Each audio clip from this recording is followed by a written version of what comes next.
अभी इनको मौका नहीं मिल रहा, और एस्टेब्लिशमेंट ने कुछ ना कुछ करके इमरान खान और पब्लिक के बीच में जो एक ब्रिज है लीडरशिप, उसको कंट्रोल किया हुआ है। लेकिन अब ये डायरेक्ट आवाम की तरफ एक रद्देमल शुरू हुआ। अगर ये कामयाब हो जाता है और नेक्स्ट एक और चीज़ अनाउंस होती है जो मेरी इन्फॉर्मेशन के मुताबिक मिशन नूर आज रात को है ना, तो उसके फ़ौरन बाद ये अनाउंस हो जाएगी और फिर फर्दर आगे और चीज़ें अनाउंस होंगी।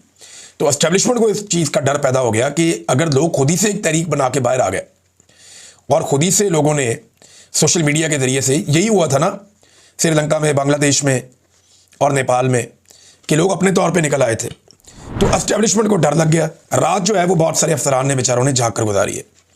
कभी मौलवियों को जगाते हैं, कभी सियासतदानों को जगाते हैं। हलीम आदिल शेख का एक स्टेटमेंट भी गर्दिश कर रहा है। एक स्टेटमेंट जो है वो आरिफ अलवी साहब का भी है। वो ये कहते हैं कि मिशन नूर एक रोशन उम्मीद है, आज़ान में अल्लाह की बड़ाई है, शहादत है, हमारे आका मोहम्मद सल्लल्लाहु अलैहि वसल्लम पर गवाही है, फलाह की दावत है और कलमा है, फिर बरकत क्यों ना आएगी। अगर हम इखलास के साथ अल्लाह से मुल्क की भलाई मांगेंगे तो उसका फ़ज़ल ज़रूर शामिल हाल होगा।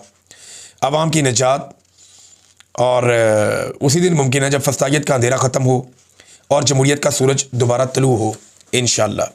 ये जनाब आरिफ अलवी साहब कह रहे हैं। अब एस्टेब्लिशमेंट का जो खौफ है वो अपनी जगह पे ठीक है कि अगर पब्लिक निकल आई तो फिर क्या होगा।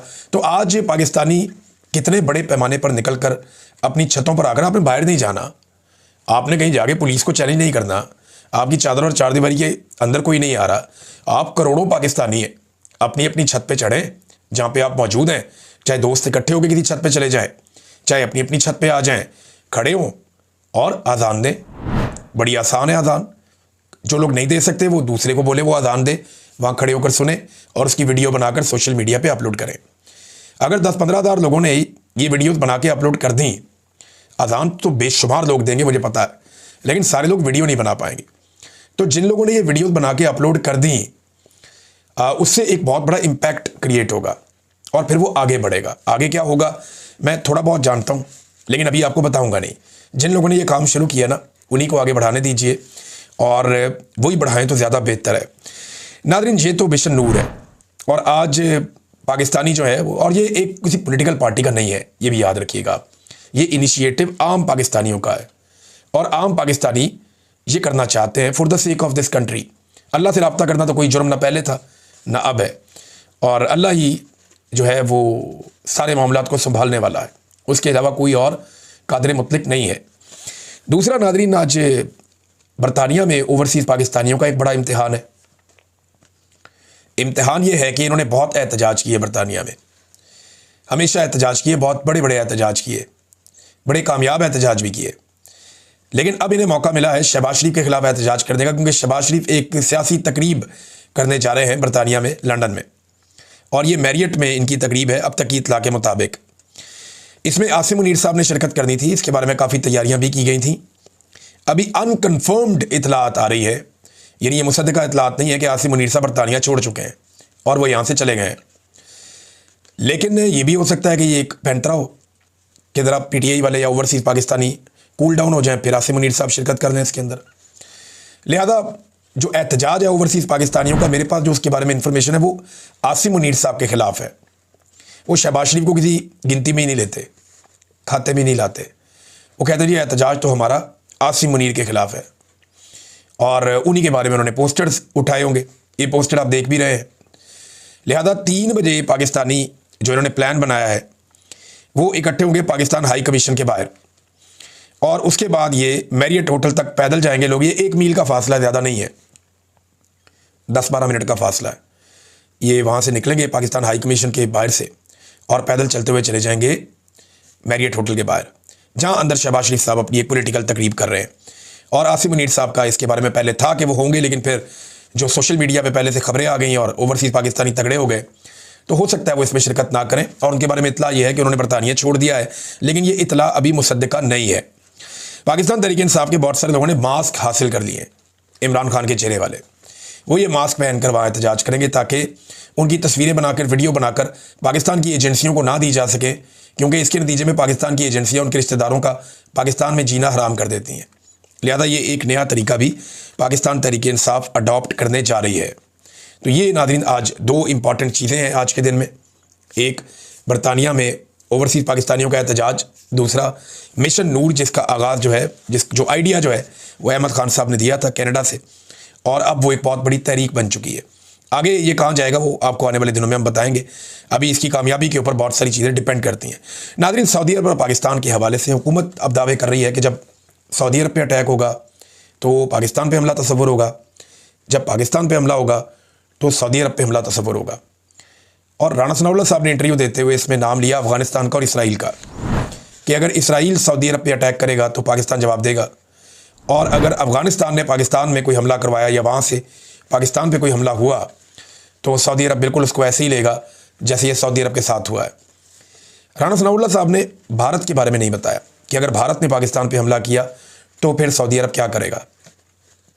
देखिए, ये जो मुआहिदा है ना, इसके बारे में हम डिग आउट कर रहे हैं कि ये मुआहिदा है क्या। इसकी तफसीलात अभी तक किसी को नहीं पता। यानी मैंने बहुत करीबी हुकूमत के लोगों से पूछा, हुकूमत के अंदर बैठे हुए लोगों से पूछा, जो पाकिस्तान के डिफेंस में काम करने वाले तगड़े लोग हैं उनसे भी पूछा, वो भी नहीं जानते कि मुआहिदा है क्या, इसकी तफसीलात क्या है, इन फाइलों के अंदर लिखा हुआ क्या है, ये कोई नहीं जानता। अब जो लोग ये जानते हैं उन्होंने कौम को बताया नहीं है, उधर पता चले कि इसके अंदर है क्या। लेकिन इंडिया का नाम पाकिस्तान ने नहीं लिया कि अगर खुदा न खास्ता इंडिया पाकिस्तान पे अटैक करता है तो फिर सऊदी अरब का रद्द-ए-अमल क्या होगा। ये एक बड़ा सवाल है।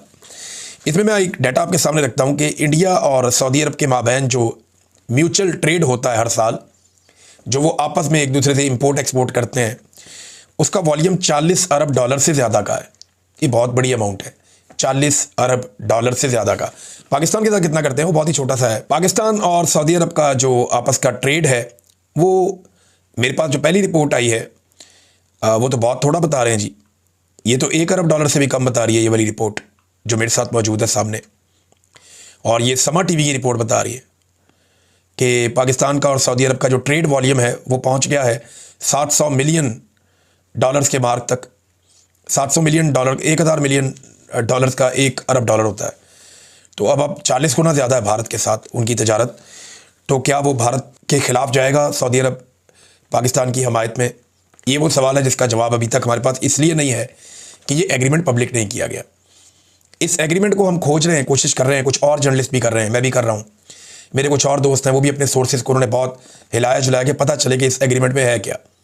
पता चलता है तो आपके साथ शेयर करते हैं कि वाकई ये कोई ऐसा एग्रीमेंट है संजीदा, या फिर ये एक गिमिक है, दुनिया को दिखाने के लिए एक चीज़ लाई गई है ताकि सबकी बात बन जाए, या वाकई में कोई प्रैक्टिकली कुछ ऐसा होने जा रहा है।